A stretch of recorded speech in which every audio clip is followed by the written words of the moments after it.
Honestly, birth parent, no. But a parent, yes. I feel like I'm her mom. I totally feel like I'm her mom. And if it didn't sound weird for her to call me that, I would probably have her call me that, because I do all of those things that I think that moms have done traditionally. Mm-hmm. And I do feel that way, but yeah, the birth connection thing, you know, I think about that from time to time, and I think because of that, I really feel more inclined and compelled to be more nurturing with her and kind of overcome the fact that I'm not her natural father. Mm-hmm. You know? So that's my take on that. Mm-hmm. So you touched on some issues right there about what it is to be gay as a couple and raise a child as a gay couple. What are some of the other issues that you can think of right off the bat that you think might be a little bit different that you have encountered?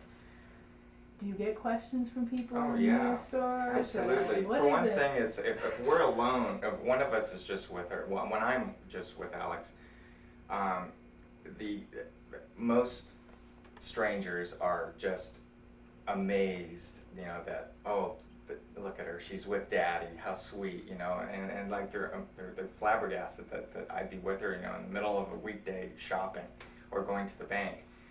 And they make assumptions that you know, she's spending one afternoon with me, you know, and they ask, where's Mommy? And it feels weird, you know, and you know, it's like, well, you know, there's not that assumption that I'm her primary caretaker. So I do respond honestly to them. I tell them that, well, I'm Mommy, and her other daddy is working. So, I mean, I typically do that. Sometimes when I don't feel it's safe, I don't answer, and I just, you know, nod and thank them and move on. Mm-hmm. But when I'm feeling safe and I want to make you know, I don't know, I guess for me it's wanting to show Alex, you know, even though she's not able to understand what I'm saying, but you know, that I'm not ashamed to be her parent, you know, and her parent. So. What about you, John? What's it like for you? What are some of the differences you encounter? Well, I get a lot more of, whose baby is that? I actually went to a restaurant and the waitress, oh, she's so cute, and then she looks at me and she says, so she must look a lot like her mom, huh? And she does. Both moms. Usually I just, just, you know, if it's, because most of the time I'm not needing to let people know my life story, but sometimes it's kind of fun and, you know, to play with people and say, you don't think she looks like me? I think she looks a lot like me. So you rely on humor. Yeah. Well, any other differences that you guys can think about? How about when you think of Margaret as she grows older? Have you already anticipated some of those things that might be a little bit different, or actually, not there yet? I was going to say, I think the one other difference is too is that most people assume, you know, babies need a mom, and so it's, you know, I think they're probably more accepting of probably a lesbian couple adopting a child than two men, you know, because they think the baby needs a mom and she's not going to have a mom with two men. Mm-hmm. That's one of the things that you really encounter. Well, I think for me, when my decision on having two men was that, for me, it's kind of a reassuring thing that somebody actually couldn't take like that mother position. Mm-hmm. It was always like there wasn't a couple and it wasn't a man and a woman where she would be calling somebody else mom. And it was kind of like I would always be known as mom. She would have like, she would know that there are like all these people that love her, but there wouldn't be another person that she would call mom, and that was a little reassuring for me, whereas it was kind of like, okay, you know, I'm always going to be that person. That's who she's always going to know me as, and she wouldn't be knowing anybody else as that. So that made it like definitely a little easier for me, and kind of like had my little reassurance with that. Yeah, actually, what you're saying is quite common. We do see a lot of women who do place with gay couples saying that that's one of the reasons why, that they always wanted to be known as mom. Yeah, and verbalizing something very familiar. So we'll make sure that Alex doesn't call me mommy. In deference to you. Basically, again, for you guys, I'm going to ask you the same question. What advice would you have for adoptive couples when they're looking at wanting to do an open adoption? You know, what advice do you guys have, or feelings or thoughts you'd want to put out to them? Actually, can we? Yeah. You had that question before that I don't think we touched on, which was what How do you see the future? the Oh, future yeah. with other issues. Well, I think about, okay, is she going to get teased because she's got two dads? Mm-hmm. It's already going to be hard enough that she might get teased because her name is Alex. But in terms of two dads, we have just chosen to surround ourselves with people who are extremely supportive, extremely open, and I think that she's just going to, I'm hoping, and I believe that she will develop into such a strong self-esteem that that's not going to be an issue for her. And it's not an issue for a lot of people, for a lot of kids. You know, it's more issues for, it's more of an issue of adults. And I think that she's going to be fine. I think she's going to be fine. And she's going to be reared in that kind of an environment. And when she heads into, if she chooses to, you know, when we talk about what kind of schools that she's going to go to, we really would like her to be involved in helping make that decision. You know, traditional schools versus non-traditional. But initially, she's going to be, you know, surrounded by people who are going to support our family. Mm-hmm. And you guys have a very strong support network, I know that. What about as far as we've touched on Margaret growing up, Alex, Margaret growing up in a transracial adoption, which we usually refer to as race, you know, and an ethnicity or race is different than your own. How about you guys? How do you envision taking, you know, those considerations into account, and how are you incorporating that in your lives?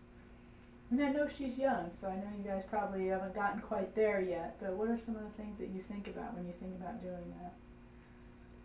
Actually, the neighborhood we live in. You know, when we thought about even moving from where we are, you know, certain areas that we go to, it's too white. You know, we want to see people of color. So I know that'll be a big thing, is making sure we're around people that she'll feel comfortable with or look like, or, you know. I don't know what else. Seriously, getting beyond the weekend is kind of really hard, but I don't know. I mean, I thought about it more with our first infant because she was white, and she still is. But and I would be with her all the time, and I really thought about it because I had this little white baby, and you know, I was fearful that somebody thought I'd stolen her. But you know, I always made sure that I had her papers with me. But with Alex, I don't think about that. You know, with me, a lot of people tell me she looks like me. You know, we have the same skin color, and you know, we both have.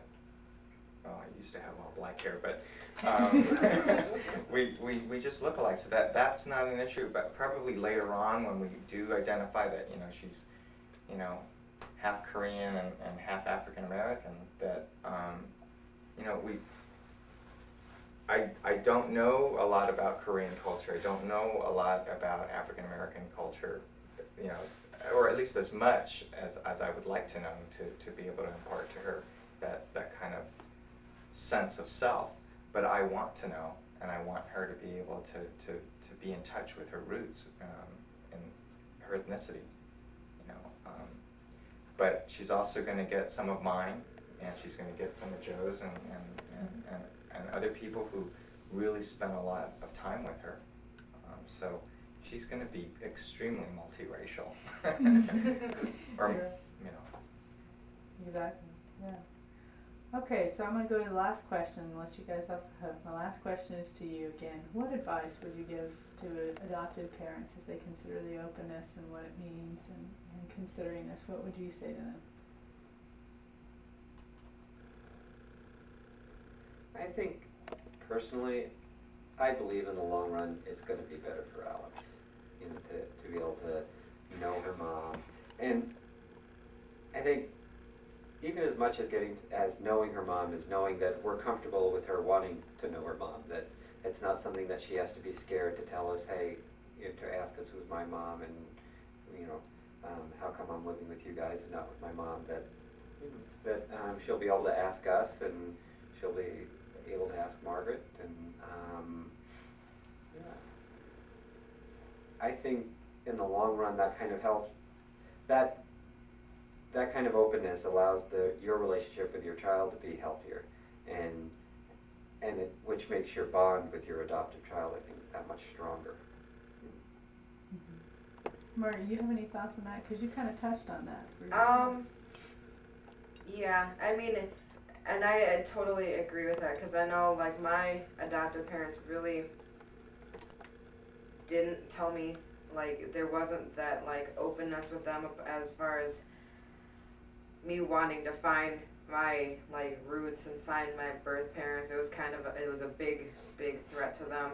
Like, oh my God, I did something wrong. She wants to find out who these people are. And it definitely, I mean, I was probably like 14 or 15 when I really got into that. And I think in the long run it hurt my relationship with them, because they didn't want that. They didn't want me to search for, like, who I was. And that was a part of who I was finding out where I was from. And whereas people that were born here don't have to go through, like, standing in front of a judge to become a citizen. And there's a lot of things that I did that was different from, like, my friends and stuff like that. And so it was part of knowing who I was being able to find out about that and find out, like, where I was from,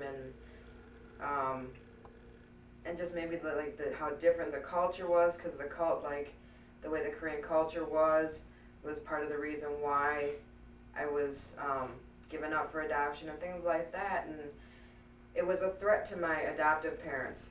They've considered it a big threat, and we never had that openness to talk about, like, why I felt that way, why I wanted to do this. And it wasn't like because I didn't love them, it wasn't that I thought they were bad parents, but just that I needed to find that part of my life that was missing and kind of answer those questions. So I think it'll be good on that side that Alex won't have to do that. It won't be like there's something missing out of her life, because, I mean, she'll be able to know who I am, and she'll be able to see me, and if she would need to, she would always know that, well, yeah, I could just call up my mom if I had a question on, like where, like, say, like, her heritage, like her dad's side, her birth father's side, like what things were like there and stuff. So it would be an openness to it that I never had. And it sounds like you all feel pretty comfortable with this, and also know that you're going to feel your way through this as you go. Yeah, and I really need to reiterate that that I think a secret as big as where you're from is just going to harm how you communicate with your child, and you know how you need to help them with their self-esteem. I mean, it is a question that I think all of us human beings want answered. You know, are you my mommy? Are you my daddy? And why am I who I am? You know, you just have all these questions, and she's going to have it more complex than kids living with their natural families. And to have secrets, I think, just would make it harder. So I'm really feeling very fortunate that Margaret was open to an open adoption, and that we're doing it this way, because Alex is just going to be a much happier kid, you know, and a strong adult, I believe. Yeah, I think for most kids it doesn't matter what the truth is, as long as you're honest with them and tell them the truth and allow them to have whatever feelings they have about it. That, you know, when you're talking about your parents feeling threatened by that. It's hard, and I can understand parents feeling threatened by it, but to try to remember that it's really not about the parents, it's about them. And even when the kids are asking, they're not asking because, I need new parents. They're asking because they need this information, and it has nothing to do with their relationship with their parents. They just want to know. And when there's suddenly that secret, or you can't know, then there's, well, why not? Is there some terrible thing there that I can't know about, or, and then if you find out that there was nothing there, why are they wanting to withhold this information from me? These are the people that I have to trust and run to when I need help, and if I can't go to them for this most basic information about who I am, how can I go to them for anything? So I really think when you can be open with them and have a lot of information to put out there for them, that it actually makes them relax and feel even more comfortable with you and more secure with you. It fosters the trust, the trust in their relationship with you. I agree. Right, guys. Done. Any last comments or thoughts? This was relatively painless. Next time, can I lie on the floor? I see you on the floor. Poor Phil. You guys did great. You amazed me. And I think fear is what motivates people not to. Exactly. Yeah, so checking in process is Yeah, important, to just to yeah. check in to see how you're doing. And to and that trust, it comes back to trust again. Yeah. Because, we really trust you. Hi, I know we had such a good time. Yeah. But you'd rather be here. She called us about you. Yes, she did. Yeah. That's right, she did. She's talking and talking. Oh my God. What do you say? Oh, and then when she starts talking, she's just gonna. I get an experience. She recognizes your voice. I've noticed She that. really I have. does. I've noticed that. And I don't know, I think she really is trying to form words. I mean, I know. I think she Are is. you trying to talk? You have something to tell She us? does wah wah wah wah wah wah wah wah, and it's so funny because without her teeth, she looks like she just took her dentures out. Wah, wah, wah, wah, wah. They always have the cutest photos. You're looking at Judy as if you're longing for her. Well, we had a good conversation. I love how she laughed. Did you hear her laughing? No.